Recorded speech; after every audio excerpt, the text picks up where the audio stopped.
always moved in unexpected ways. It's constantly shifting and evolving. You can try waiting for it to stop, or you can jump in and start shaping your future. You can still dream. You can still learn. You can still succeed. BCIT, Education for a Complex World.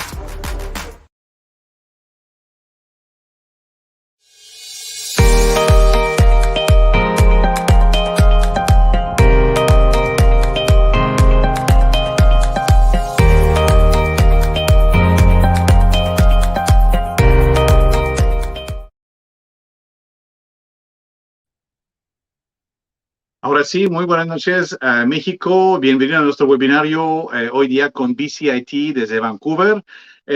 Aquí Bruno Perón desde Vancouver, un servidor. Recuerden que CLASS Education organiza esos webinarios cada martes y jueves, principalmente para darles mucha información, para apoyarlos en su toma de decisión, para los que desean llegar a Canadá a estudiar. Entonces, cada semana tenemos escuelas o temas diferentes, y hoy no es excepción. Es una institución muy conocida y reconocida tanto en Vancouver, British Columbia, Canadá, y el mundo, que se llama BCIT, British Columbia Institute of Technology.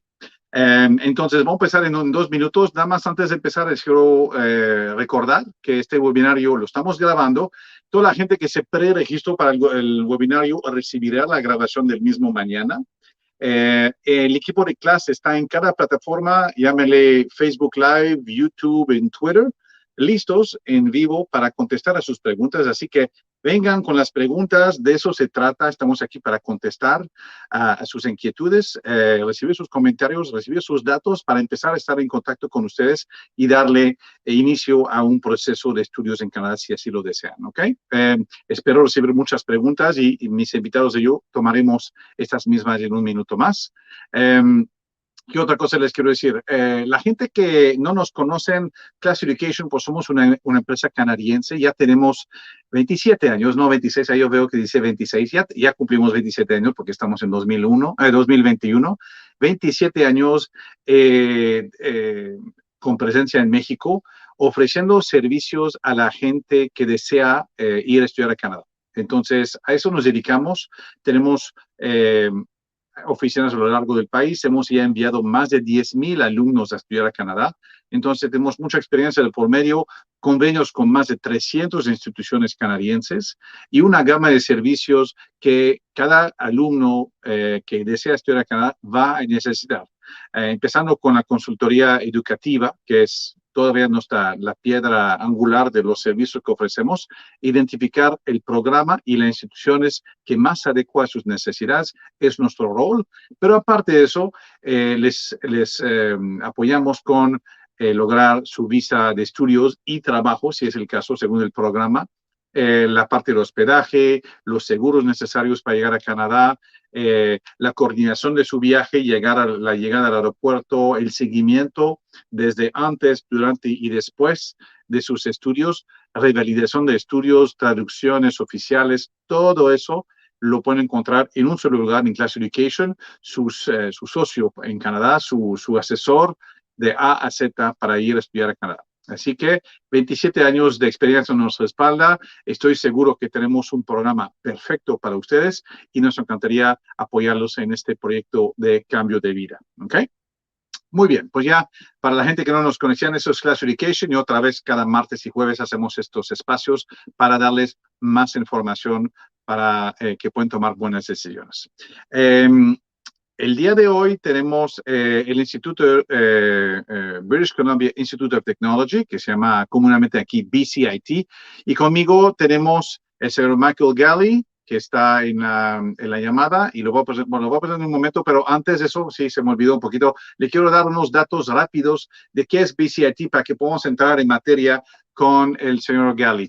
BCIT, como les decía, es un instituto público en Canadá, en Vancouver. Está ubicado en la ciudad de Burnaby, que está justo pegadita a Vancouver. Es la mejor escuela de tecnología digital por segundo año consecutivo. Fue votado por un cuerpo nacional. Entonces, vamos a hablar un poco más de eso. Es educación muy práctica, diría que 50% práctica, 50% teórica, lo que llamamos en inglés comúnmente hands-on. Son clases pequeñas, 16 a 28 alumnos por clase. Digo, comparado a una universidad, son clases muy, muy pequeñas. BCIT tiene más de 50,000 alumnos, de los cuales 6,500 aproximadamente son internacionales. ¿Okay? Entonces, más o menos el 12% de la población es internacional, pero es principalmente canadienses que están ahí. Ofrecen certificados, diplomados avanzados, licenciaturas y maestrías. Son los programas que ofrecen. Cuentan con más de 150 programas y vamos a ver un poco más todas las facultades que tienen en un momento más. La fuerza de BCIT es que trabajan estrechamente con el sector laboral, el sector privado en Vancouver. Entonces, tienen N cantidad de enlaces con el sector privado, lo cual promueve los egresados con esas empresas y también esas empresas con los egresados para que puedan trabajar mientras están estudiando y al graduarse, obviamente. Y también muchos de sus profesores son profesionales de la industria y hacen las dos cosas al mismo tiempo. ¿Okay? Muy, muy interesante la dinámica que se da en la escuela. Tiene una tasa altísima de empleabilidad del 98%, y vamos a ver los detalles de este porcentaje en un momento más, pero digamos que quien estudia en BCIT sale trabajando o sale con trabajo. Un salario promedio de los graduados de BCIT andan sobre los $70,000 canadienses al año, cuando el promedio en Canadá son 28 o 29,000 al año. Entonces, más que el doble arriba del promedio canadiense. ¿Ok? También un dato muy importante. Cuentan con programas co-ops. Los graduados tienen una gran demanda en la industria laboral, como decía, y como es instituto público, obviamente está elegible para el famoso Postgraduate Work Permit, que es el permiso laboral para trabajar después de graduarse hasta por 3 años. ¿Ok? Entonces, eso es en pocas palabras lo que es BCIT. Ahora quiero entrar en más detalles del instituto con nuestros invitados del día de hoy. Tengo al señor Michael Galley, que es director de reclutamiento internacional. Michael, are you there? There you are. You're coming. There you go. Hello, Hi, Michael. Bruno. How are you? Hi. I'm good, thanks. How are you doing? Good, good. Thank you very much. It's nice to have you on the program again. Last time we were together, I think, was early December, and pretty much broke the internet with so many questions and lots of real interest and actual registration. So thank you for being here again with us. And we also have Sarah Lando, who's on the call as well, who's also working in your department as an international recruitment specialist. Hello, Sarah. Hi. Thank you so much for having us, Bruno. Thank you. You're welcome. Last time you were here, you mentioned that your Spanish would be improving at every webinar. Oh, lo siento, mi español es no bueno. I'm sure we all love that. Michael, I won't ask you to go there. No, thank you. No. Okay, guys. I gave a quick introduction as to what BCIT is, but we want to go deeper. So, Michael, I'll let you give us a little walk through the institute. I know a lot of the people on the call I already see questions. A lot of people are always wondering, okay, we know of BCIT because maybe they've seen it here, but they want to know, okay, what about the programs? What about the postgraduate work permit? I've already answered part of that question. But so they want to know more about what's behind the success of BCIT. What are some of these key programs? Why is BCIT a good choice for them? So let's start with that, and I'll let you go through the presentation, and we may take some questions as we go through. Okay? Perfect. Thank you, Bruno. You're welcome. So I think what I would say first and foremost about BCIT is that we're like a professional institution. We're not so academic. We're not focused on research. We focus on postgraduate employment. So if you want to study for 2 years or 4 years, you can complete a diploma or a bachelor degree.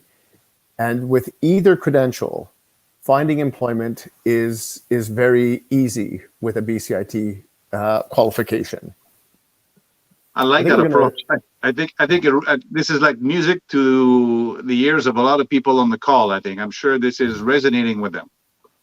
Yeah. I think most universities are very traditional. They focus on the research, on the professors who have conducted great research, which is very important, and they try to lead industry to follow their research findings. But with BCIT, we go about it differently. We follow industry. Industry tells us what they need. So what kind of employees, what kind of people do they hire? What are the skills they require? What is the knowledge that those employees need to have? So we get all of this information from industry, and that's how we modify our curriculum to meet those needs of industry. So very important to understand, BCIT has two customers, the students, right? So very important that we have students that we serve with great education, but we also serve industry and business because we provide industry and business with graduates who are ready to start from day one. When you graduate from BCIT, you don't need on-the-job training from an employer. BCIT was that training. Employers know that, and that's why they hire our graduates. So going over the agenda, we'll do a quick introduction to BCIT, give you a COVID update, some fast facts about us, and why we have a unique education model that focuses on postgraduate employment, what our postgraduate employment rates are. We'll tell you about the schools and programs, how to apply, and then we can have a question and answer period at the end. And at any point, if you have questions, you can always contact Bruno and his team, and they know BCIT inside and out. They can always help you with all your questions. So for our COVID update, as of October 20th, many of the Canadian post-secondary institutions reopened to international students and were approved for students with a study permit to travel to Canada. Now, of course, since that date, there have been a number of other travel restrictions, but BCIT has a go-forward plan, is well prepared to assist our students and receive our students. And so we've had many, many students traveling to Canada to attend our programs, whether they are online or blended format. So we have some programs require our students to study face-to-face in class. I would think a program like geomatics and biomedical engineering, aircraft maintenance engineering, those are all programs that you have to get your hands into the studies. You can't just learn it online. And that goes for most programs at BCIT, but in a lot of cases we were able to move all of the theory up to the front of the program, expecting that students would be coming for their second year to campus, where the programs would be offered in a blended model. So I think we can expect in September, there's already talk about most of the programs returning to the classroom. We're not sure that's going to happen, but anything can happen with the virus. But with all of the vaccines coming out and so many people getting vaccinated, we're hopeful that we will be back in class in September. Okay, a little bit about BCIT. So we are a polytechnic institute.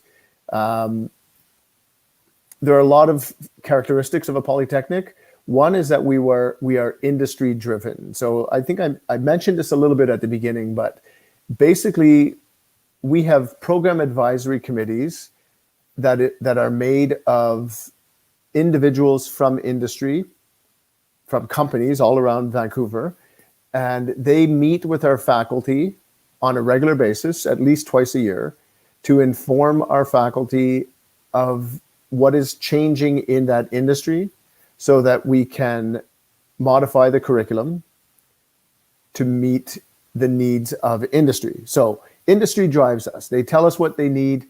We prepare students with those skills and knowledge. How do we do that? By providing 50-50 theory and practice. So you are in class studying half the time, and the other half of the time you are practicing. Annually, we have about 50,000 students enrolled at BCIT. International students number around 6,500. Many programs, about 150 programs, accept international students. Some programs do not because, well, for various reasons. Now, where are we located? In Vancouver, and I'm not sure how many of you know where Vancouver is, but it's just up the coast. All the way. I would hope they know by now. Yeah, I hope so. Vancouver is a beautiful city, really. I've lived in Toronto and Montreal, and I can honestly say that neither of those cities are nearly half as beautiful as Vancouver. We have the mountains, we have the ocean. We're regularly voted the most livable city in North America, and our summers are not so hot, and our winters are not so cold. Right now, it's about 6-7 degrees. And I know back east, it's in the -10, -20 degree area. Like most of Canada, we have a very diverse cultural community here in Vancouver, and we are the third largest city in Canada. And as you can see from the map, we're very close to the US border, about 20 to 30 minutes drive, and you're into the US when we're allowed to travel to the US. But we're right on the coast, and we have Vancouver Island, which is a very large island that is about an hour and a half ferry ride from Vancouver, which acts again as a little bit of a buffer zone.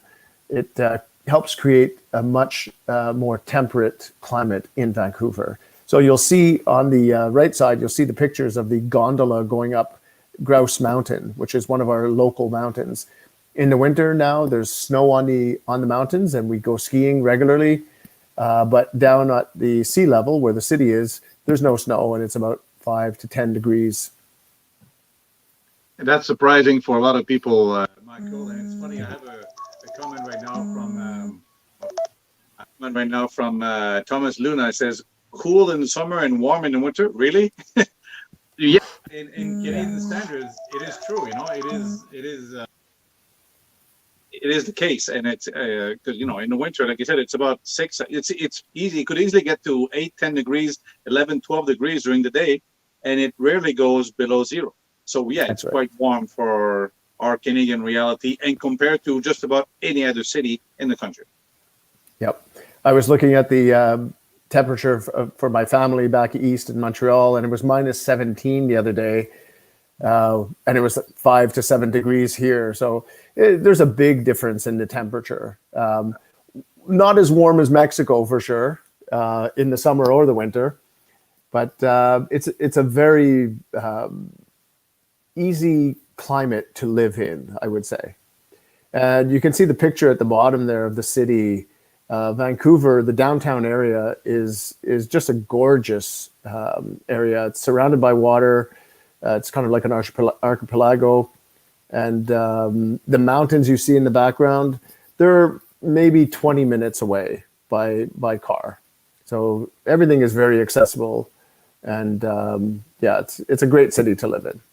Indeed. So BCIT has 5 campuses. There are 2 campuses that we don't really have international students at. Those are the Marine campus and the Annacis Island campus. But the main campus in Burnaby is the largest campus. It's about 165 acres.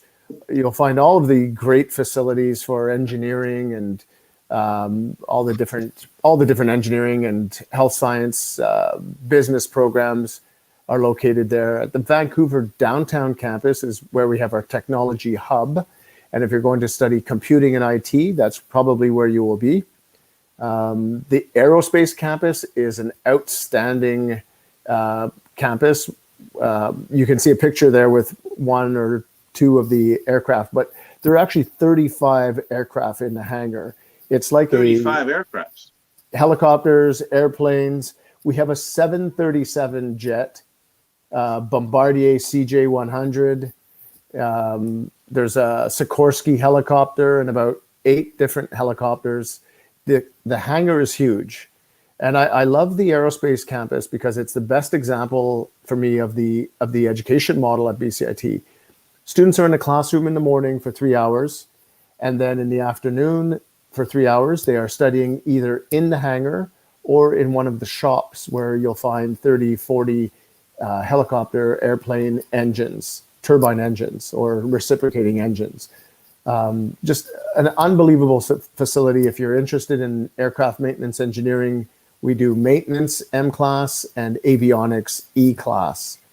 There's also an airport operations program which teaches about the management of airports.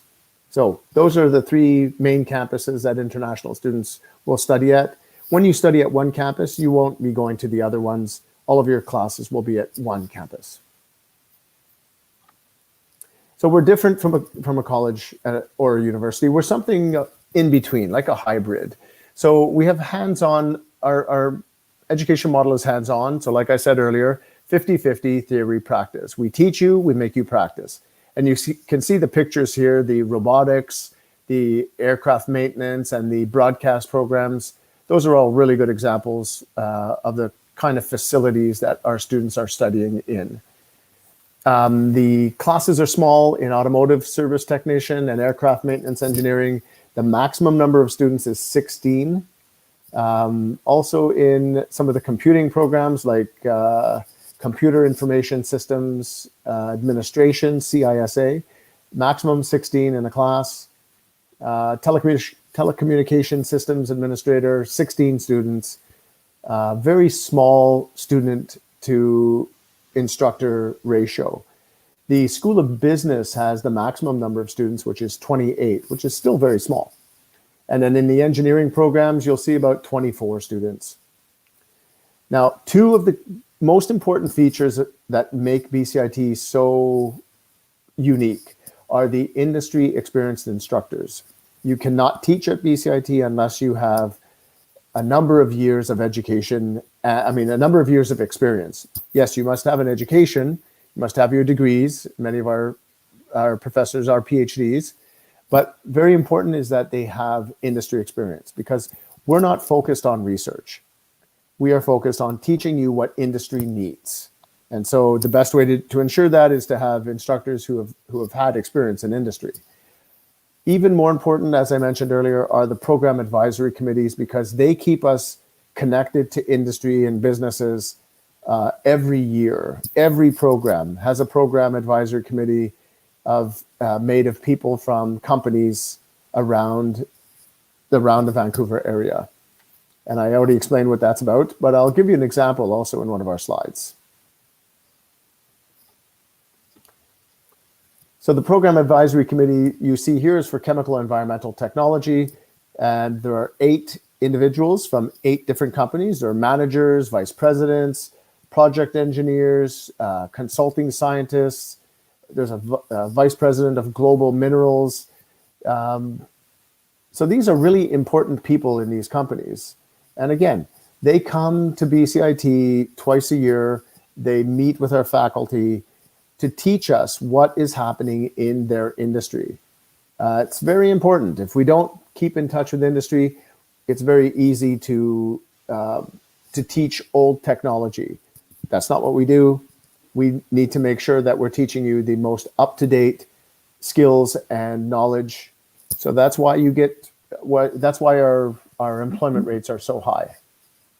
I think that makes a huge difference, Michael. I know you've mentioned it on a number of times now, but I want to make sure that the audience catches this because that's a key differentiator with BCIT, and that's why they've got 95, 98% employability upon graduation. That's unheard of. That's amazing. Very good. So you see here with the diplomas, Bruno, it's 91%, but there's a reason for that. It seems a little bit lower when you compare to the bachelor degree. And the bachelor degree is 98%. Right, Sarah, let's flip to the next screen. Yeah. Okay, who's that person that doesn't want to get a job? I know,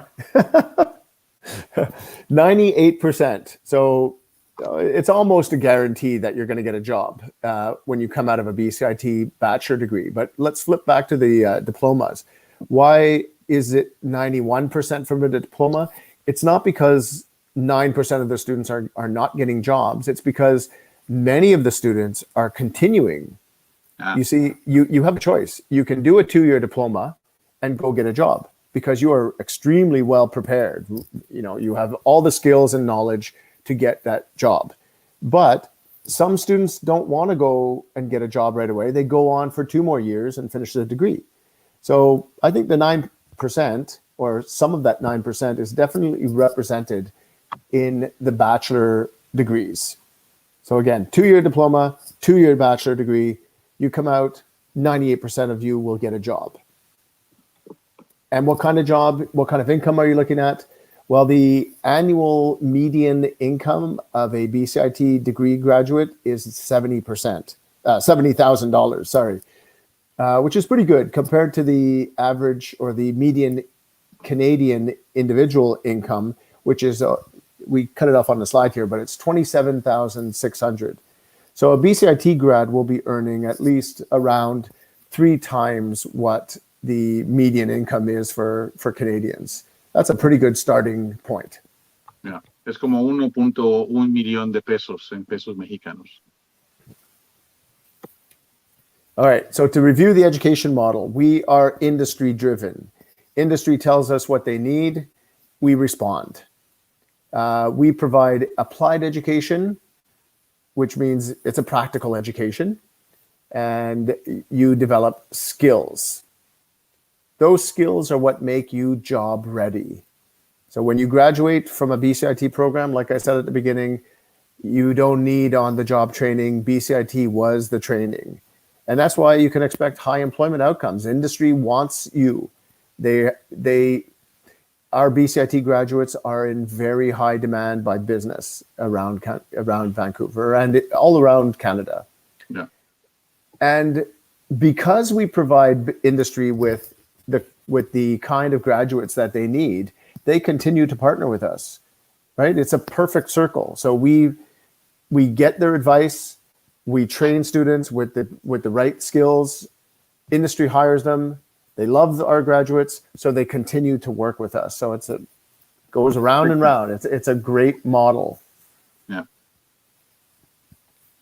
The kind of credentials you can do at BCIT, you can do a 1-year certificate. It's great. It's quick, 1 year, 2 semesters. The only problem is you may not get a very long postgraduate work permit. To me, the 2-year diplomas are the best value. 2-year diploma, on average, you'll do about 120 credits, could be up to 140 credits. So very intensive, like doing a 4-year bachelor degree in most universities. You can, again, after the 2-year diploma, that's why you are so well prepared and ready for employment. But again, some students don't want to go right out and get a job. They'd rather do the 4 years straight. And so you can do the bachelor degree.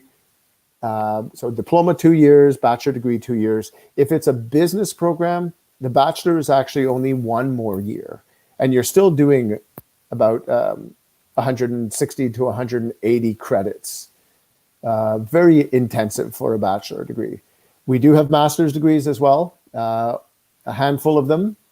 And there is a research component to those, but they are also, there's also an applied aspect to them. In terms of the school structure, we have 6 schools at BCIT. School of Business and Media is the largest. They have about half of all the programs at BCIT. But the School of Computing and Academic Studies, Construction and the Environment, Health Sciences, Energy and Transportation are all very competitive programs. The programs in those areas are very competitive. And sometimes they're a little bit hard to get into. Like the computing programs, we have 3 to 5 applicants for every seat. So you have to have strong academic scores to get into those programs. Although some programs are not a competitive model, like mechanical engineering, you'd think it would be competitive model, but it's not. They have a minimum requirement. If you meet those requirements, you can get into that program. And it's really important that you have those minimum academic scores because it's a challenging program. You will work really hard. It's 139 credits for a diploma, and then another 100 credits for the bachelor degree. So if you do the full bachelor, you have done 240 credits. It's like a double degree. It's like doing 2 bachelor degrees, 120 and 120. Very, very intensive. No wonder it's so highly recognized. And I think Sarah can tell us about this. Sarah, you're a graduate from BCIT, right? You went through that. You went through the grind. So tell us a little bit about that. How now you work with BCIT, so I'm sure you're not going to say anything bad. But remember those years. I can be honest. So I first went to a university in Vancouver because I didn't really know what I wanted to do.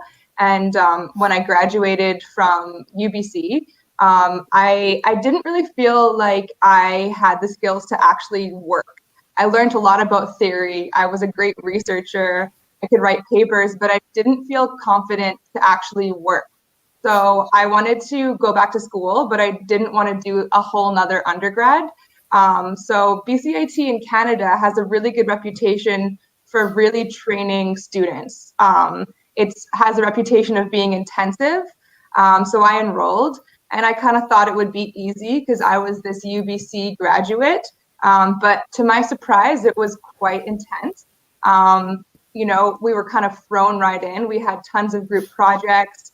We were working for real clients. I studied in the School of Business and Media, so I studied marketing.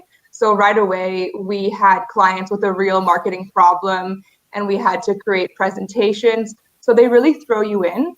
But the great thing is you're working with other like-minded people. And it was 2 really intense years, but by the time I was finished, I was so confident. It was such a big difference from when I graduated from university, not really feeling like I had any direction. Once I was done with BCIT, I already had a job lined up. I didn't work for BCIT right away. I worked for a different company, and it was a great experience. And I really feel like BCIT was such a good experience for me. It wasn't easy, but the 91% job rate is so true. All my classmates found jobs right away, and it was a really good experience. And now I work for them. So there you go. There you go. Very good. Yeah. Very good. I like what you said, Michael. We focus on the postgraduate employment and what employers need. We make sure our graduates are work ready, and that says it all, I think. And that's why those numbers are 91 and 98% with employment. So I mean that is huge. Anyway, sorry about the interruption, but it's great. I'm looking It's at great. comments and people are leaving comments and questions. So I'm trying to take them as many as I can as we go. And I know the team is also answering live, but anyway, I wanted to bring that up. All right, so Thank you, Bruno. let's take a look at do you have a program list? Because there are lots of people asking, oh, do you have this program? Do you have this program? Do you have this program? Do you have a list of programs that we could go through, going through the different faculties? Yeah, we're going to do that, definitely. and I'm going to pass it over to Sarah to continue. Okay, so thank you, Michael. So I'll walk us through some of the programs. So we have around 150 programs available to international students. And so in the previous slide, we talked about the 6 different schools. It's all BCIT, but they're just kind of categorized under different schools. So let's first look at the School of Business and Media. So we have everything from accounting to general insurance and risk management, human resources. We have 3D modeling, art and animation, digital design and development. So kind of more on the graphic design and animation side of things. And then we also have media. So that's broadcast and online journalism, TV and film production, radio arts and entertainment. So it's one of our biggest schools in terms of programs. And it's a really great school. I can really speak to the marketing program that I took. The instructors were amazing, and it is one of BCIT's greatest strengths because they don't just talk about the theory, they talk about their experience working for ad agencies, working on the media side. And so it's really great because they give us such interesting stories, and that just makes the learning experience so much more interesting and relevant. Is there a reason between the different colors, the green, the blue, and the? We're just kind of dividing them in terms of maybe area, in terms of job. So the one up top, the green, is just like more on kind of the business, finance, marketing, whereas the second one is more on like the artistic, graphic design side. And then the third is media. So anything to do with like TV and radio. So we're just dividing them just so people can kind of easily identify maybe their interest. Yeah, very good. Okay. Yeah. Great. Oh, and then this is just a superstar who was a famous broadcaster in the Philippines, and she decided to study in Vancouver and study at BCIT in the TV and video production program. And she just talks about how you know, her experience as an international student was really intensive, but it was really great. And she is currently doing her co-op right now, which I'll get into later about co-ops.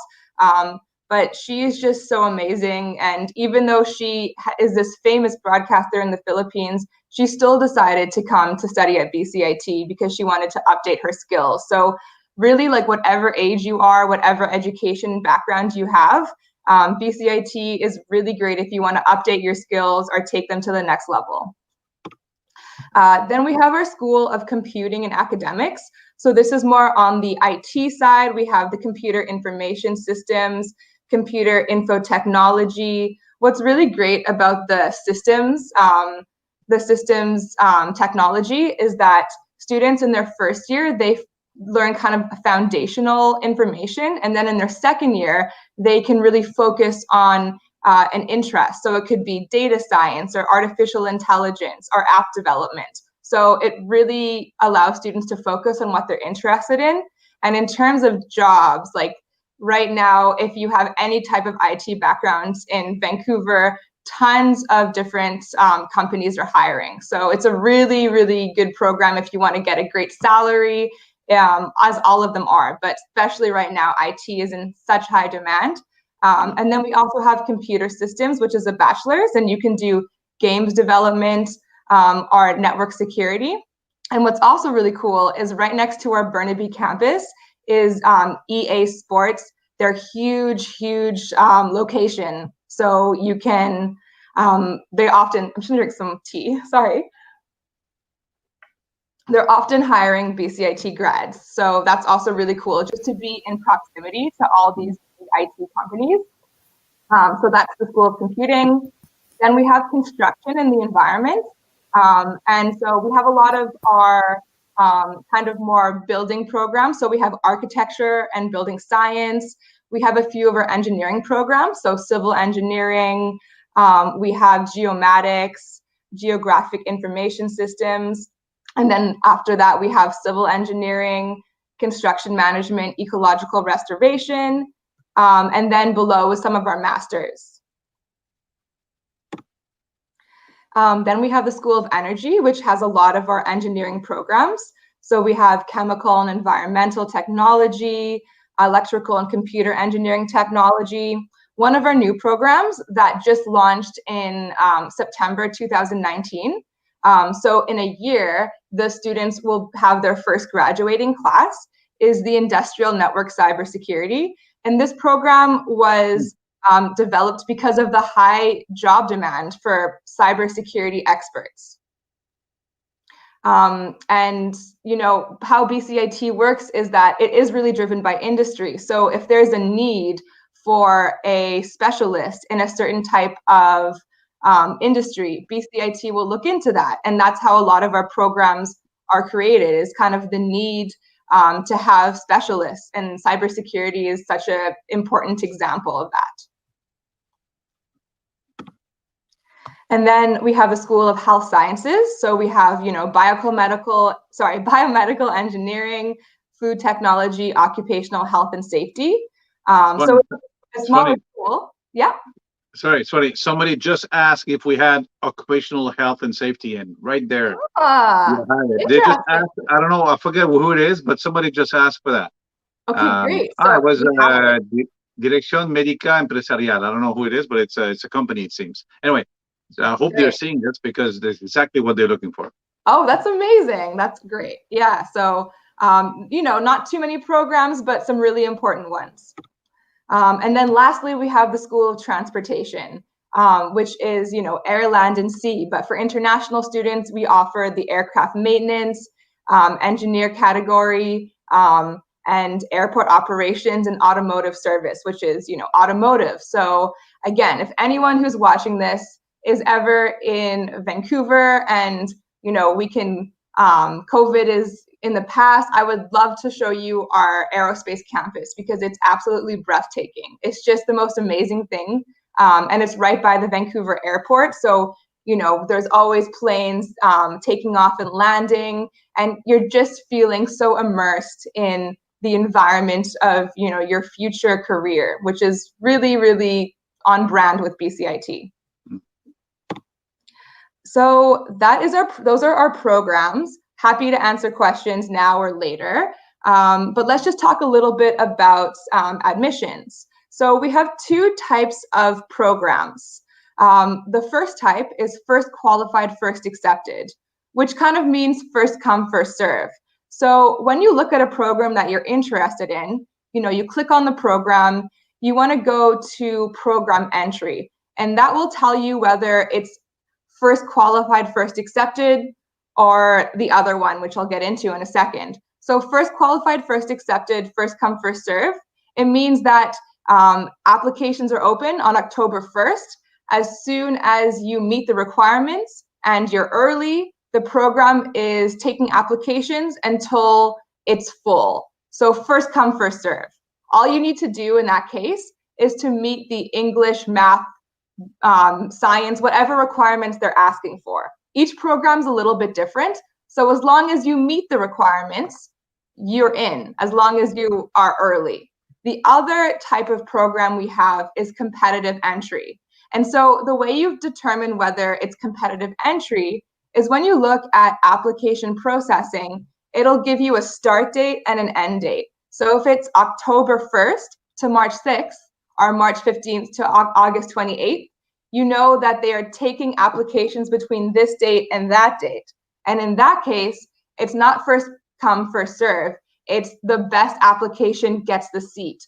So for these types of programs, you want to have stronger academics, maybe even a second program in mind. That's always good for either first qualified, first accepted, or competitive. But for competitive, you want to have a higher score than the minimum. If they're asking for, let's say, a 70 on the KL exam, you want to get higher than that because you're competing against other international students. Does that make sense? Totally. Okay. And Michael, how many of the programs would you say are competitive entry in percentage-wise, as opposed to first qualified, first accepted? I would say probably about 10 to 15% are competitive entry. Oh, okay. So it's still again the urgency to apply applies here. I mean, it's we need to apply now for September before programs are full. Exactly. Yeah, many programs are already full. So the funny thing is sometimes we will fill all of the international seats, but the Canadian students may not fill all of the domestic seats. And so there's a few programs where we'll get additional seats for international. Okay, good to know. Okay, very good. Yeah, exactly. So, there's always updates. And so, Bruno, it's important that we'll communicate with you about, programs that are available for students. But that's why we say it's always good to have a second program in mind. So that's something that's really important. Okay, so let's quickly get into English requirements. So as I mentioned, all programs are a little bit different in terms of what they're looking for. However, English is always necessary. And we want to make sure that, as a student that's international, you thrive, and we don't want you to be behind. So it's really important that when we say we're looking for a 70 overall band score, we don't mean a 65. We truly mean to 70. So I want that to be clear, because it's really for your own benefit. So most programs, they require for local students 2 years of English education. But if you're a student from Mexico, who spent 2 years of high school in Vancouver, Canada, or an English-speaking country for your 2 final years, then we're looking for a 67% in English 12. But we also have our own English program called ISEP, ISEP, and then we have some partner schools with VGC and Kaplan, but then we also accept the tests. And so it looks like, Bruno, you are really promoting the CALE exam, right? Yeah, well, more and more schools are stopping to work with Duolingo, right? So either we can do the pathway with VGC, with whom we work with already, or we can do the CALE exam, because and CALE just started online in Mexico last week. So we did the launch. We did the launch with them last week, and it's starting. The price will be, it's a bit less than the IELTS, 3,799 pesos. You can do it online. So you need to go to classeducation.com/CALE, register for the exam, look for the date, and then book your time, and and book at least 3 hours of your time to do that exam. It's a very serious, a very full exam, very complete exam. And now finally it's online, so we can do it online. We don't have to go to a place to take the test. That's great to hear. And we also really like the CALE exam because it's, you know, a Canadian focused exam. And the people there are really, really great, and you know, it's a great one. So we're happy that you also support the CALE exam. Yeah, and so these are the other requirements. Some of our programs, for example, aircraft maintenance engineering, they're looking for a 6 on the IELTS exam rather than a 6.5, but most of our programs are looking for the equivalent of a 6.5. So it's always good to double check. And Bruno can help with that. Yeah.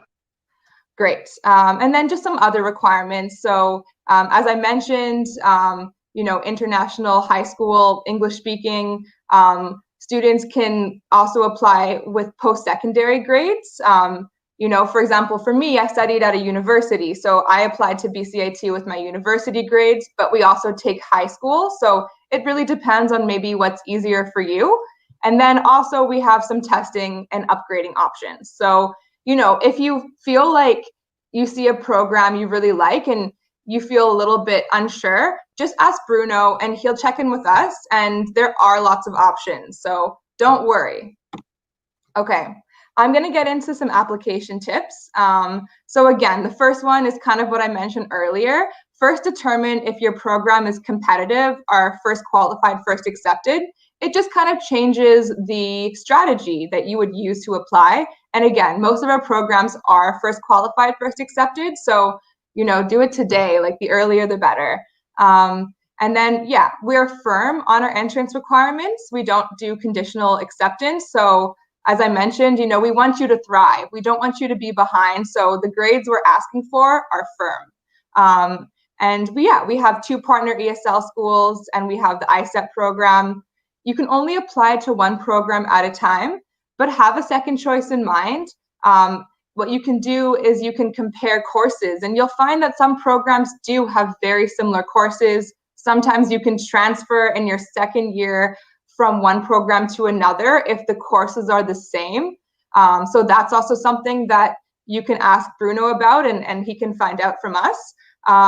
And yeah, understanding the application process, it is kind of difficult, and that's why people like Bruno make it so much better for students, because you'd rather do it right and save a lot of time. And so we really love working with CLASS Education. Co-op programs. So even though, you know, a lot of programs are online, there are still a lot of co-op programs happening right now, because right now this is, you know, term 4, and that's when co-op programs would start for a lot of students. And that's really great because it allows you to really apply the skills you've learned to the workplace. And for me, a lot of my friends who were studying at BCIT in the marketing communications program, once they finished their co-op, they got hired with that same company, and they just stuck with the company. So it's also a job opportunity as well. Very much so, very much so. Yeah, yeah. And then in terms of jobs and salaries, so we have a lot of great data, even though I think the last data we have done was in 2018. So something new will be coming up pretty soon, because as at BCIT, we like to track results and we want to find the most up-to-date information. So what you can do, and Bruno can help with this, is you can ask Bruno what the average salary will be for a specific program, and he can get back to you and actually tell you. So for example, information technology, for computer information technology, you want to know the salary, we can let you know, and it's all, the information is all there, so Bruno can really help with that. Right, Bruno? Yeah, absolutely. Well, not just me, eh? The class team, I'd rather, don't put everything on me. I'll never sleep again. But no, eso es muy interesante. Cualquier programa que uno esté interesado puede ir viendo cuáles son los posibles puestos relacionados con esta carrera y cuáles son los ingresos promedio de estos puestos. Es información basada en la realidad de lo que está pasando en el mercado. Es sumamente interesante y pues la verdad que una carrera que tiene BCIT es que es una carrera que tiene mucha demanda en el mercado, pero te va dando los salarios que se están pagando hoy día, bueno, en 2018 en la industria. Entonces es muy, muy interesante. Great. And then just something that I want to also bring up is in 2022, so a year from now, between now and 2022, 1 million new jobs in BC are going to be opening up. And that means that, right now is such a good time to take your education to the next level in Vancouver and work in Vancouver or in British Columbia. So just something to know is that our province is a province with tons of job opportunities, and we're always looking for hardworking people. So now is the time to really start upgrading your education. Yeah, absolutely. Absolutely. And it's true that 1 million jobs coming to BC is mind-boggling to me when we know that we are about 4.5 million in the whole province, right? That means there's high expectations in terms of economical growth and also demographic growth in the province. It's probably one of the leading provinces in the country right now in terms of growth, both demographically and economically. Yeah, exactly. And depending on the year, different programs trend. But right now, I guess trends are really focused on the job market. So, it's no surprise that cybersecurity is really important. Our data, our personal data is top of mind. And so that is, a place where tons of students are interested and tons of companies are hiring. And then also because of the current climate, biomedical engineering is really important. Business operations has always been a really trending industry, and then artificial intelligence and data science, because that really is the future. So these are just some trends that are developing and growing in British Columbia, and we have tons of programs that kind of satisfy all these trends. Okay, I'm quickly going to talk about accommodation. We do have on-campus housing. It's not the biggest, but we do have a great announcement after this slide. But you can apply to live in residence. It's called McKenna House, and there's 7 houses, 4 suites, 12 units per suite. So you can live on campus, and you'll live with other students, both local and international. And the rooms aren't huge, but it's a really, really economical option. I believe it's around $700 to $800 a month, Canadian dollars, which is very reasonable.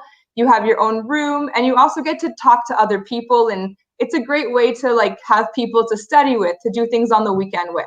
And there's residence advisors, so they make sure that you have everything you need, and they are very well trained, just to make sure you have a safe experience on campus. And there was an announcement about maybe 3 months ago that we are going to be building a new student housing. $115 million was invested into this new housing development that will have 464 rooms, 12 stories. So soon there'll be a lot more options available for on-campus housing, but you can also live with homestays. We have a connection with a homestay company, and also there's always basement suites for rent. So accommodation in Vancouver, yes, you do need to do some research, but it's very, very reasonable. It's not too hard to figure out, and it's on the BCIT website as well. Just some tuitions and fees really quickly. So to apply, it's 154 Canadian dollars. We want to make sure you're very serious about applying. Once you get into a program, to solidify your seat, we ask that you pay 3,000 Canadian dollars, and then you receive the letter of acceptance, which secures your seat. This $3,000 is not just, going for nothing. It goes towards your tuition. So it'll be subtracted from your first tuition payment. And so tuition is approximately $10,000 per term. If you're doing a one-year program, that means it's going to be $20,000, 2 terms. If it's a 2-year bachelor's, it's going to be around $40,000 for 4 terms. So that's how the payments work.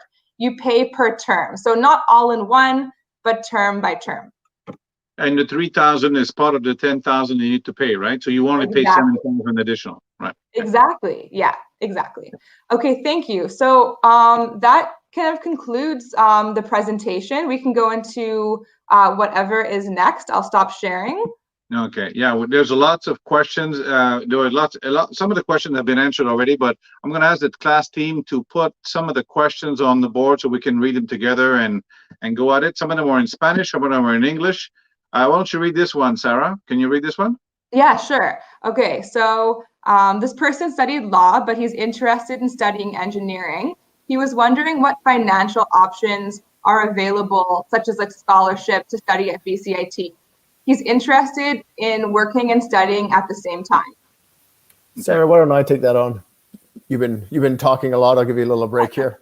Have some tea. Have some tea. There we go. Already there. Hello, Marco. So, the scholarships and financial awards are available on a merit basis.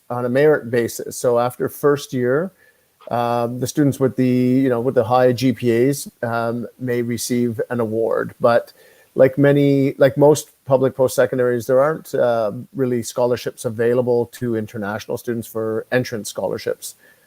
What I want to mention though is the value of a BCIT credential. It makes the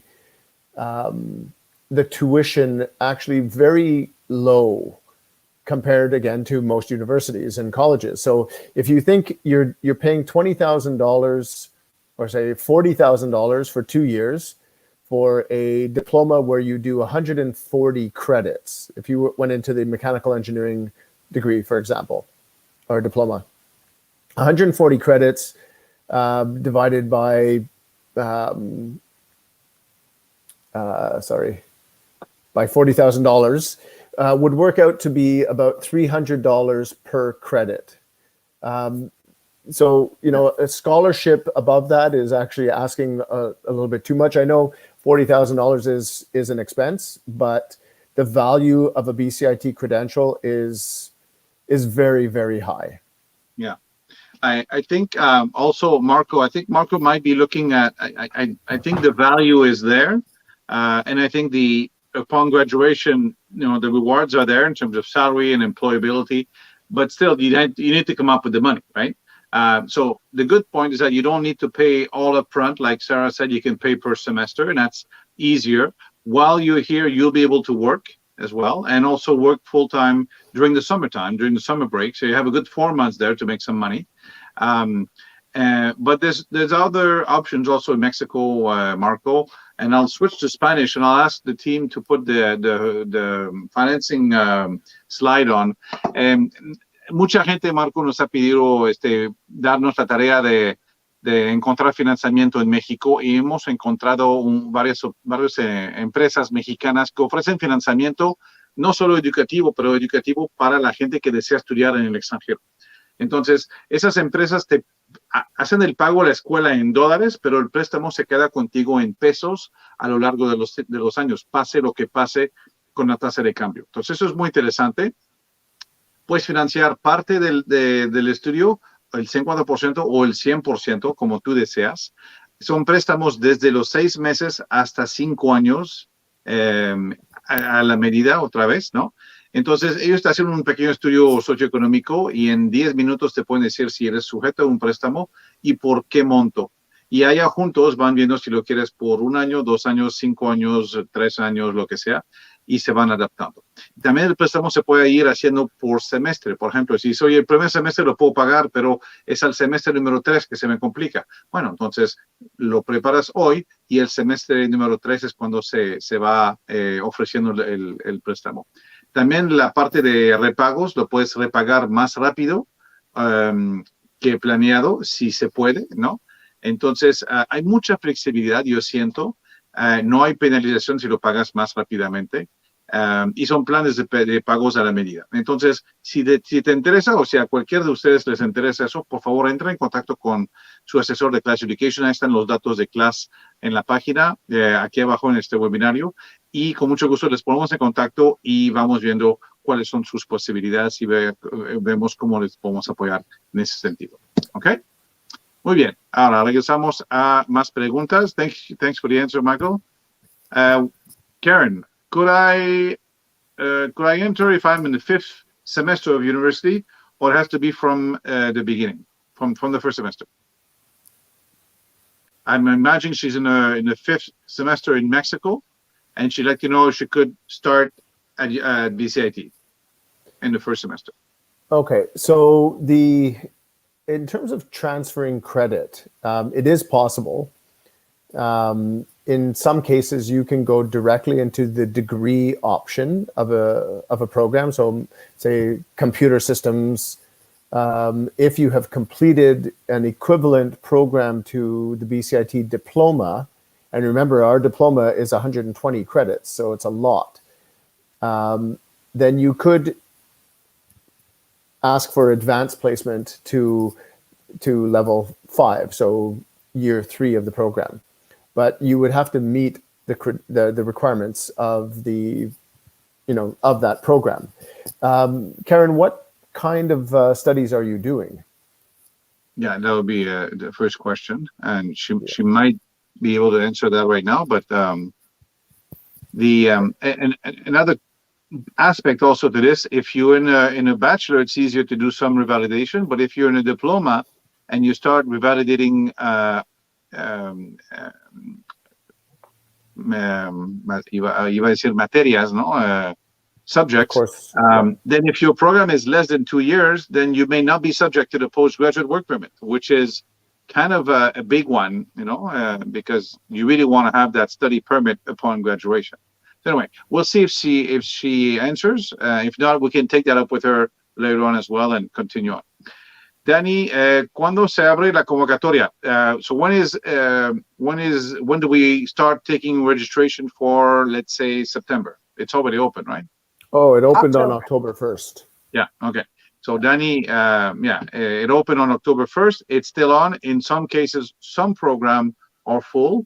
Some program are maybe full, and maybe there might be some wait list. So maybe some people don't come through or decide otherwise. So I would still apply, and I would still apply right away. Mm-hmm. That's a big reason why Michael and I wanted to do this in January, is because right now is like the opportune time for students to apply. I think last year when we did this, it was maybe do you remember, Bruno? Was it in June? Yeah, I think it was June or July. And we luckily had a student, Stuart, right? He just got in because someone had, because there was a spot suddenly open, but I think he was stressed out. It was a stressful situation for him. Yeah. So we come now for a reason. We bumped somebody out. Yeah, exactly. Because we like working with Bruno so much that we come speaking to you now because now is really the time. We don't want you to have the stress of being on a wait list, and there already are some programs that are waitlisted. So it's really important that, not tomorrow, today. Sí, la urgencia de aplicar es que está pasando muchas cosas ahorita. Muchísima gente, el mundo viene a estudiar a Canadá, ese es uno. Hay una cuota limitada para extranjeros en BCIT y en muchas instituciones también. Y también hay mucha gente de septiembre de 2020 que no pudieron entrar por la pandemia, entonces están ya repuntándose para empezar en septiembre de 2021. Entonces, de entrada, para septiembre de 2021 hay menos espacios y por eso queremos aplicar más rápidamente este año. Y también para considerar un tiempo suficiente para aplicar y lograr nuestro permiso de estudio, ¿no? Que es muy importante. Entonces, lo hemos dicho en todos los webinarios, el mundo viene aquí a estudiar, aparten su lugar porque si no alguien más se lo va a apartar. ¿Ok? Muy bien. What other, here's the answer, the question we had earlier today. ¿Cómo podría obtener el programa de salud ocupacional? Quisiera conocer los costos y fecha de ingreso. Okay, so he's saying he wants to know what can he do to get more information about the occupational health. He wants to know cost and starting date. Does it start 3 times a year? No. Okay. So, you know what? I think I'm going to share my screen and show you what this looks like. Is that okay, Bruno? Yeah, absolutely. Dirección médica empresarial, estoy curioso de saber, ¿es una empresa? ¿Es una persona? Debe ser una persona en una empresa. Espero que tengamos sus datos. Veo que son varias preguntas que nos han hecho. Espero que tengamos sus datos para inclusive a lo mejor hacer una entrevista a solo con ustedes, con alguien de su empresa, con gente de BCIT y de CLASS Education. Okay, So it starts in September for sure. Does it start in January as well? No. The biomedical program only has a September start. Okay, so is it a diploma or is it a bachelor? It's a diploma, and there is a bachelor that continues after. Yeah. Okay.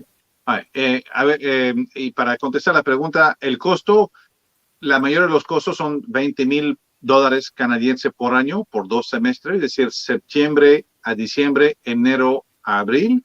Esos son 2 semestres en Canadá. Entonces un diploma sería 20,000 2 veces, $40,000 que se va pagando por semestre. The cost is about $20,000 per year, right, Michael? Yes. Oh, no, I'm sorry. Actually, biomedical is a little bit more. I think it's about 22,000. But it's not by occupational health. Oh, sorry. Why did I have biomedical in my head? I had it in my head too. I think you're trying to push my biomedical. No. That's the work demand. They're both very popular programs. Actually, Sarah, can you pull up the cost for that? But I'm having a hard time sharing my screen, actually. Yeah, do you want me to share the screen? I can try doing it. Yeah, please. Let's take another question in the meantime. There's another question from Claudia. There we go. That's the one I wanted. Can I start any construction program in January?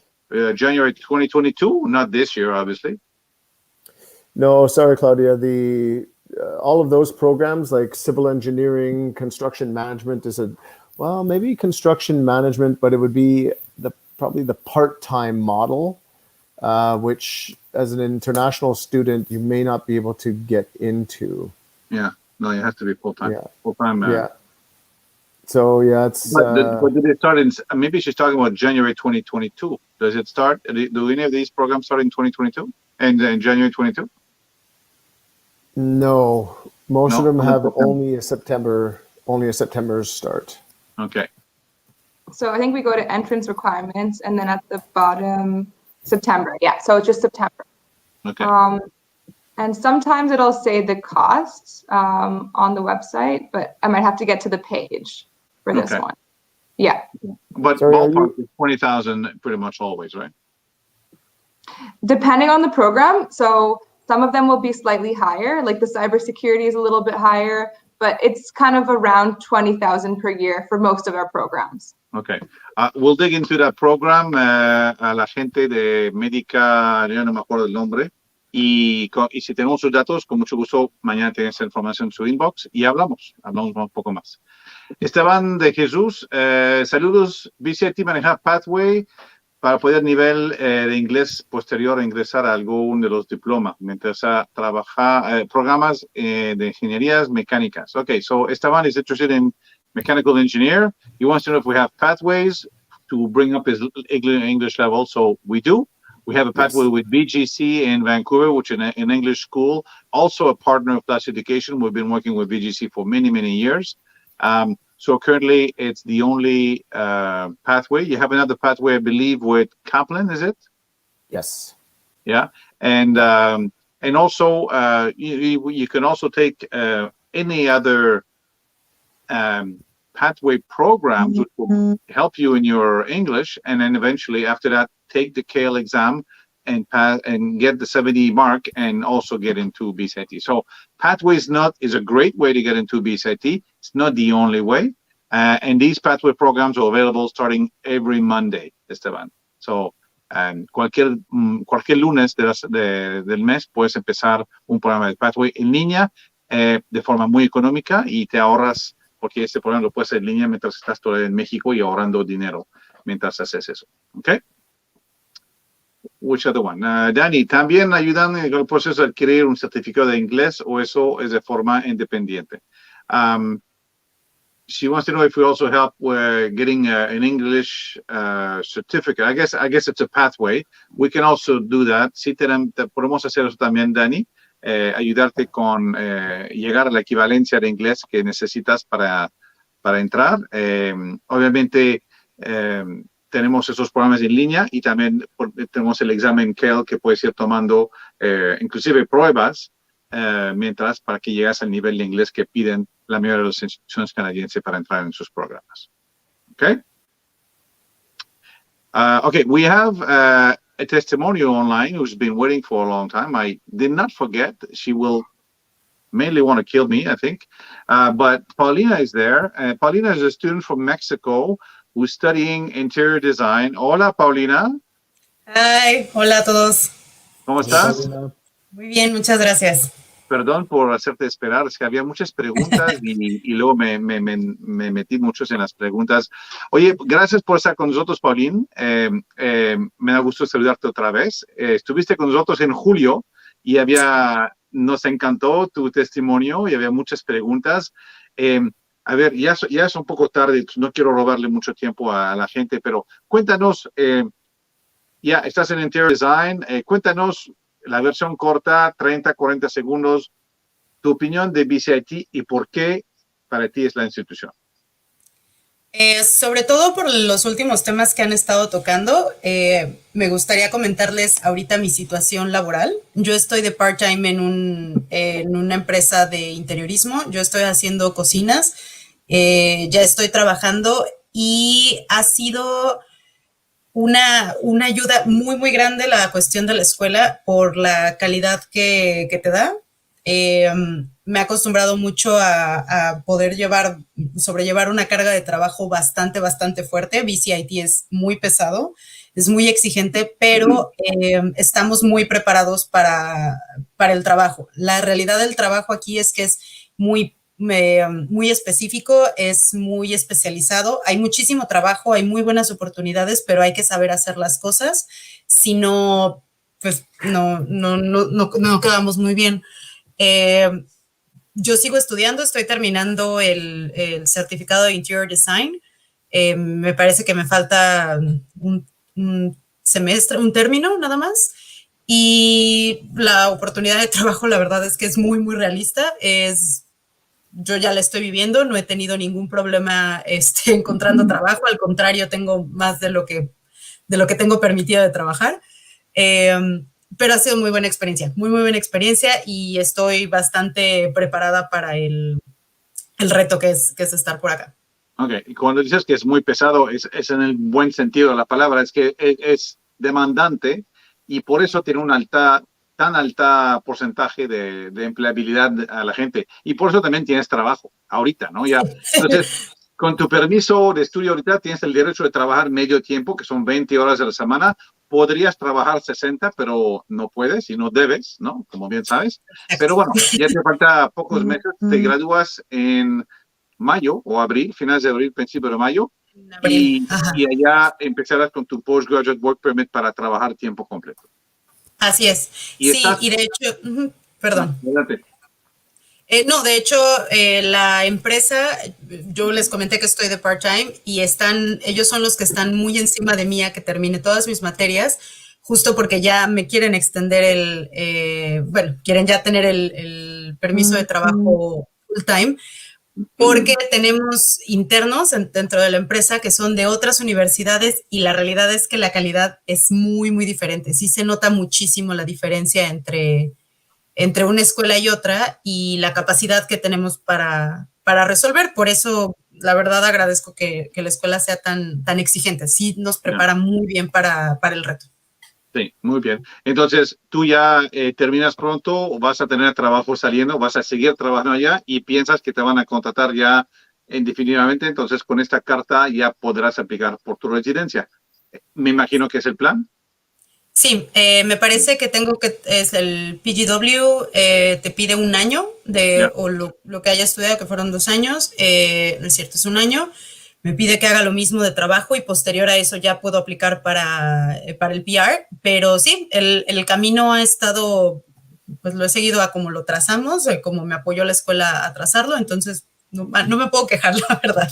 Muy bien. Oye, Pauline, terminando con eso, hay mucha gente en la llamada que están pensando hacer este proyecto, están pensando en elegir a BCIT como su institución. Tú estuviste allá hace no tanto tiempo, estuviste en México, dices, ¿qué hago? Me voy, me lanzo, no tienes 17 años, ¿no? No, ahí lo dejo ir, ¿ok?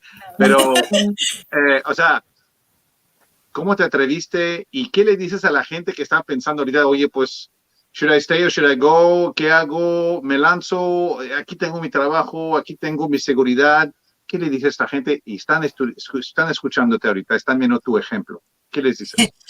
Bueno, yo me gradué en México, ejercí durante 4 años, yo me gradué de arquitecta y tuve un buen trabajo. Creo que hasta el último momento, el último trabajo que tuve fue para un banco, tenía un buen salario, etcétera, pero lo que me hizo decidir venirme para acá, la verdad es que fue un poco de, ya necesito un cambio. Obviamente venía con mucho miedo, pero ya ahora que lo veo en perspectiva, lo hubiera hecho un año antes, sinceramente. La calidad de trabajo como tal me ha incrementado inmesuradamente. Ahorita la arquitecta que soy o la diseñadora que soy contra lo que era hace un año, con un año de crecimiento, ha sido impactante. Sí he sentido la mejora y evidentemente la calidad de vida cambió muchísimo, muchísimo y pues para mejor, evidentemente. Sí, es un punto de comparación. Creo que lo que dices hace mucho eco ahorita. Ahorita en México hay mucha gente que dice, ya, ¿no? O sea, ya, no puede ser, ¿no? Sí. Lástima. Lo bueno es que México es tuyo. Siempre puedes regresar, siempre puedes visitar, siempre puedes, no, es tuyo. Y eres mexicana y eso no te quita nada. Pero por lo menos hoy día tienes opción, ¿no? Tienes opción de regresar, de quedar, de trabajar aquí, trabajar allá y decidir cuál es el futuro que tú quieres elegir para ti. Y eso creo que es muy poderoso lo que has hecho. Te felicito. Aprovecho para felicitarte antes de tu graduación, pero te felicito por tu decisión de haber tomado acción, ¿no? Creo que estás creciendo inmensamente como persona, como profesional, como mujer. Y eso pues no es cualquier cosa. Así que muchísimas felicidades. Gracias por acompañarnos hoy. No sé si tienes un poco más de tiempo. Vamos a ver si hay preguntas por parte de algunas personas específicas para ti. A lo mejor podemos tomarlas. Y si no, pues no hay ningún problema. Sí, claro. Si hay preguntas, no sé si hay preguntas. Claro. Vamos a ver.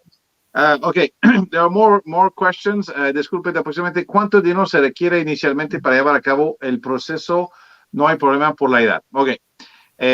Voy contestando eso. Marco, la edad no es un tema en Canadá. Hay gente que estudia en BCIT de 50 años, 55, 60 años. Eso para la institución no hay ningún problema. Si quiere uno inmigrar a Canadá, el sistema de inmigración yo no soy consultor en inmigración, pero sé de los programas. Son sistemas de puntos y conforme tienes mayor nivel académico, te dan más puntos, idiomas te dan más puntos y todo eso, ¿no? Y si tienes más de 36 años, en lugar de darte el máximo de puntos, te vas quitando un poco de esos puntos asignados a lo que es la edad. Pero si tienes experiencia laboral, muchas veces va reemplazando la edad, entonces te dan más puntos por experiencia laboral. Entonces, no es, tenemos clientes mayor que están, me refiero a arriba de 50 años que están aplicando. Tenemos varios que lo han hecho y lo han logrado. Entonces, no es un impedimento. la edad para entrar a Canadá de ninguna manera. Inclusive pienso yo que Canadá valora más la experiencia que muchas veces México lo valora a través de gente que tiene un poco más de experiencia, ¿no? Sí. Okay. Bueno, yo me mudé aquí a los 28, acabo de cumplir 29. Me daba muchísimo miedo la edad, porque pues en teoría ya debes de estar encaminado a tu carrera y no ha sido para nada un impedimento, no me han puesto ningún límite. Tengo compañeros de 50, 60 años en la escuela que esta es su segunda carrera o es la segunda o tercera vez que estudian. No ha sido para nada un problema, sí, ahí sí, sin miedo. Estás en la flor de la edad, 29 años, Sí. una pibe. Oye, Michael and Andrea, do you have any programs in geology and geophysics? We have geomatics, engineering technology, and geographic information systems. Okay. Andrea, espero que eso te ayuda a tu pregunta, y si quieres más informes, obviamente con el equipo de CLASS Education, los datos de nosotros están abajo del webinario. Con mucho gusto te podemos mandar más información sobre eso. Here's a question for you, Paulina. Carla Rojas, Paulina, ¿allá no hacen tesis al terminar o cómo es? Depende de lo que estés haciendo. En mi caso de interiorismo, llevamos un taller residencial. Es un residencial que se parte, valga la redundancia, se va en dos partes, pero es la sumatoria de tus calificaciones. Tienes un proyecto terminal como tal, pero no te gradúas por medio de la tesis. Es cursar tus materias y ya, hasta donde yo tengo entendido. No, de hecho, tienes razón, es muy poco los programas que piden una tesis aquí. Okay, guys, I'd like to talk about a brief note. There's more questions, but the team is answering live as well. But we need to talk about the elephant in the room a little bit. You know, our Prime Minister came up with a bomb on Friday and said that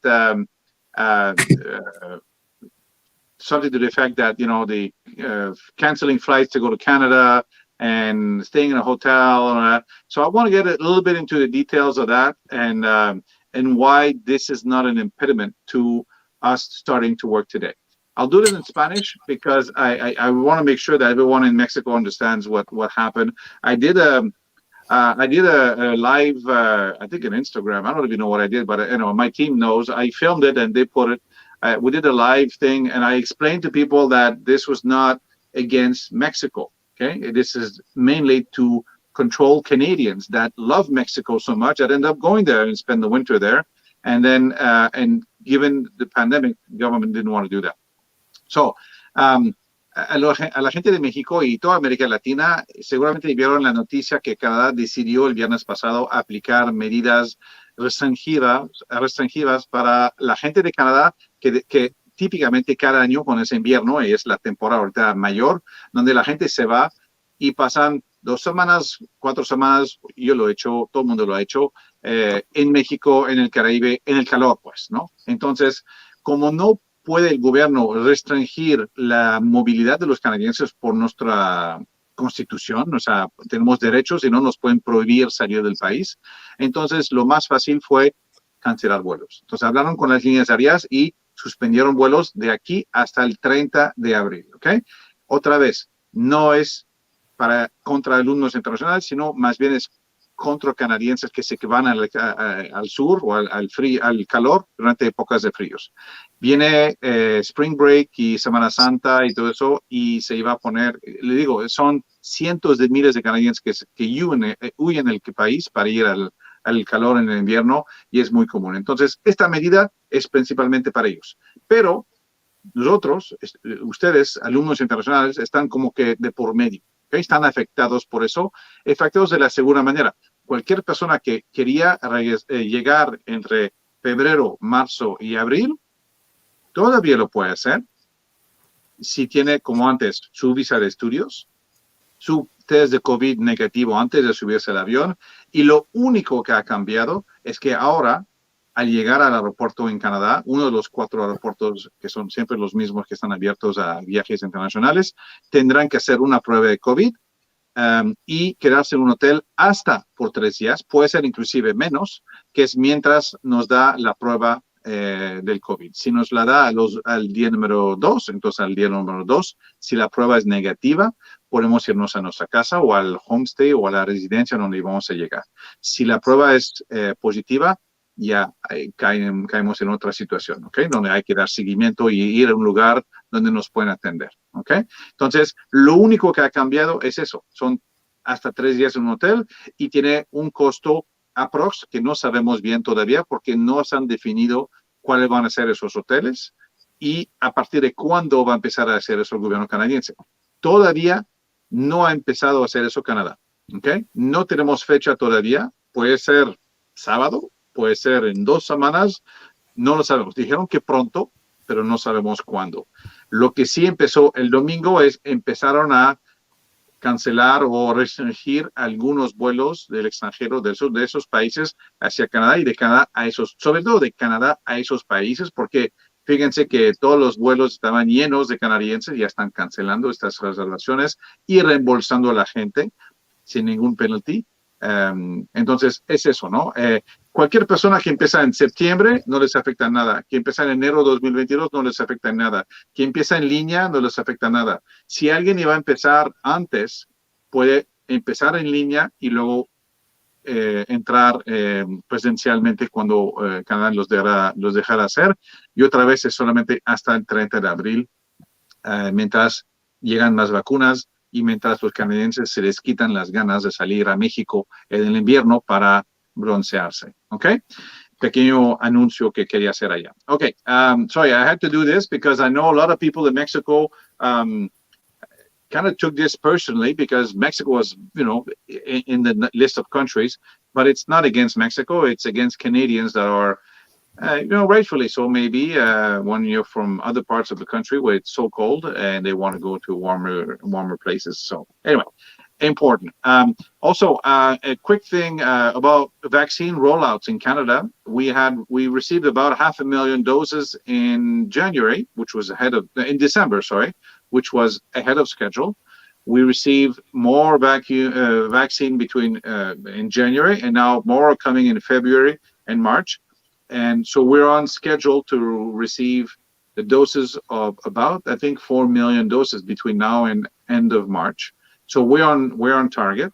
And so there's a lot of talks about this in Canada, but the Prime Minister still believes that we'll have the entire Canadian population vaccinated before end of August or mid-September, around that time.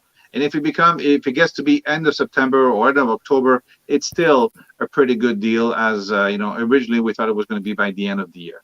So it looks like we're going to come back to a new normal by fall. As Michael was saying, it looks like you know, we'll be able to attend school again in the fall, hopefully. This is still work in progress, but this is where Canada is right now. Okay? And Canada is open. Remember, 2020, the border was closed. Right now, the border is open. And that's a very good news.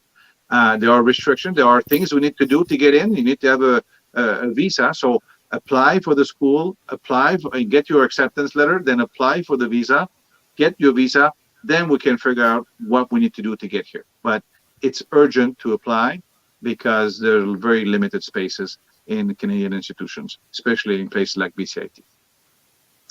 Okay, guys, I'll let you, it's quite late. It's already 6:30 here in Vancouver. It's 8:30 in Mexico. Any last words you want to mention before we conclude this webinar? I guess just that if they need any support, please reach out to us. Bruno, you and your team are fantastic. I know they deal with the students very professionally, and I have no concern. But if we can be starting to lose Michael. Okay.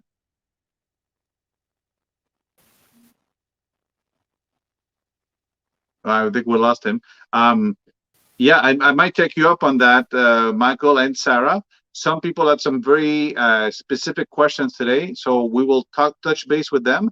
And if needs be, we may ask you to accompany us on some Zoom or Zoom calls with them to clarify any questions they may have, okay? Yeah, sounds great. Sounds great. This is just the start. You know, we can continue the conversation another time. Okay, perfect. So, Sarah, any last words you want to mention? I just want to say that last year, around this time, I was in Mexico City, Monterrey, and Guadalajara.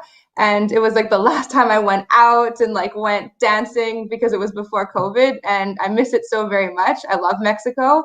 I love the people there. I love the food. So I hope that everyone is well and safe. And I hope that you get the experience to study in at BCIT in Vancouver, because it's a really, really amazing school, and it wasn't easy, but once you finish, you just feel like you can do anything. So hopefully you'll feel the same way. And thank you so much for taking so much time and listening to us talk about BCIT.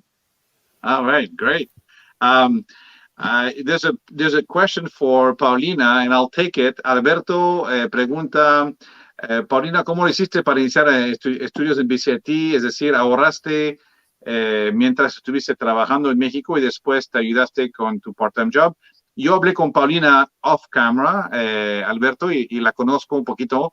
Efectivamente, ella era una profesional en México, entonces tenía algunos ahorros, obviamente, pero la posibilidad de ir pagando semestre con semestre es una ayuda, porque no tienes que pagar todo en un golpe.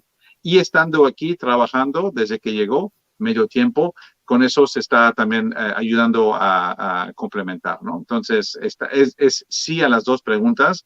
Tenía un ahorro y obviamente estando aquí está trabajando medio tiempo y ganando bastante bien, de hecho, y ya parece que tiene un trabajo asegurado para cuando se gradúa, ¿ok? Muy bien. Okay, well, guys, thank you very much again for being on the webinar. We've had lots of questions. We have more questions, and we continue to discuss some of these things with the people online as we speak. I took the liberty, Michael, while you were offline. I took advantage of that, actually, while you were offline, to commit you to some Zoom calls with some of the people that have specific questions on specific programs. So you're hooked. Anytime. I got you. We'll let you know the agenda when we need you on the call. And yeah, anytime. Just we can schedule a time anytime, Bruno. Perfect. Thank you very much. Okay, well, I think to summarize, I think a couple of few words I want to mention. Urgency. It's unbelievable how successful this institution is. They're already full in many programs. Please check with us, see if there's availability. If there isn't, maybe we can push somebody again to get you in, or we can at least put you on the wait list. Let's see what we can do to get started. It's a very leading and innovating institution, a very vanguardia, a la vanguardia. I don't know how you say it in English. I forget.